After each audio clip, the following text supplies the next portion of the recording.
Macca's guides. Hey everyone, Macca here, and I'm playing Outriders. In this video, I'm going to show you the best way to grind for purple gear, as well as crafting materials and even shards. I've seen a ton of different videos on YouTube, and after extensively testing these strategies, none of them even come close to what I'm about to show you. Now, the first thing you're going to need to do is progress into the game until you unlock Trenchtown. You'll reach Trenchtown through natural progression of the main missions in the game, so just keep going until it unlocks. And then once you're in Trenchtown, if you run forward and then go through this set of doors, you'll end up in a little bit of a bar, and you can actually talk to Noah Dembele here, and he will set you on a series of side missions known as hunts. Now, hunts basically work like side missions, and there's a total of 10 of these throughout the game. You'll also talk with someone down here that will send you on wanted contracts, but the hunts are the main thing we're gonna use to really boost up our gear, resources, and power levels. Now, once you're ready to start boosting and farming for these purples, you'll want to travel to Wreckage Zone, which is the area after you reach Trenchtown. And there will be a hunt in one of the earlier places we've been to, but it won't be as useful, and I'll show you exactly why. You can also do this much later on in the game with any of the hunts afterwards. Now, the way this strategy works is very simple, and you can apply it to any of the hunts, but for the one in the Wreckage Zone, what you're going to want to do is travel to this area, and then you can start the side mission by examining the bones, and this will start you on the hunt. You can also track it to make it easier to find out exactly where you're going. From there, you can pretty much just follow the marker down the tunnel and then enter into the next area where the hunt begins for the Oryard Queen. Now, the boosting method itself is super simple, and again, it can be done in any hunt, but I did want to give you kind of a general formula you could follow. As soon as the hunt begins, just start taking out enemies as quickly as possible. I would also recommend playing at the highest world tier you are comfortable at, as this will ensure you the best drops. However, you will save time playing on the lower tier. You won't gain items that are quite as good. Now, just play through and then shoot all of these monsters until the final boss in the area spawns.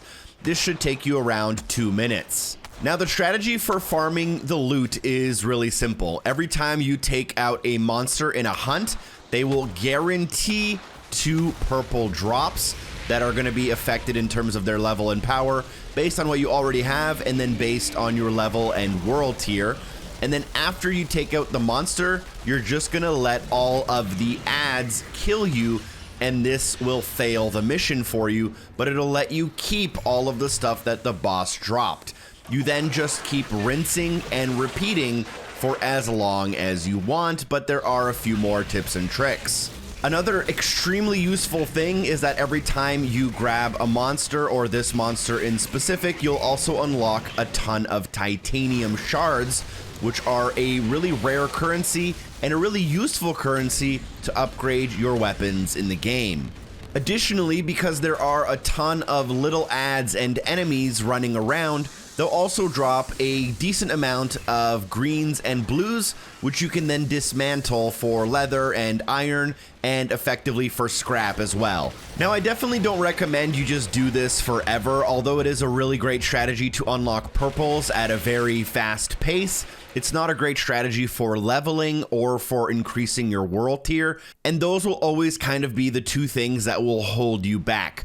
After about 10 or 20 cycles, which only takes approximately 30 to 60 minutes, you will reach a point where a lot of the things you're earning are no longer a higher level than what you already had. What I'm trying to say is that there's definitely a sweet spot with how long you can do this before you actually have to go back and play the main storyline in order to level up and increase your world tier at a more quick pace.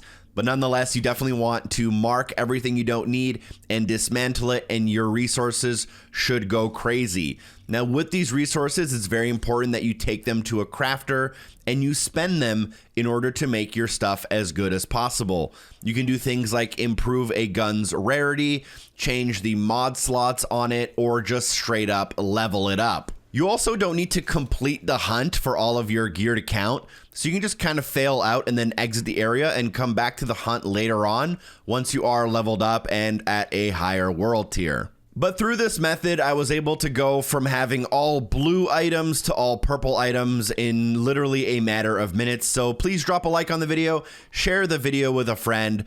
A super special thank you to my friend Beard who helped me out with this strategy, and to everyone on Patreon for supporting the show. Thank you so much for watching, and I hope to see you soon. Peace.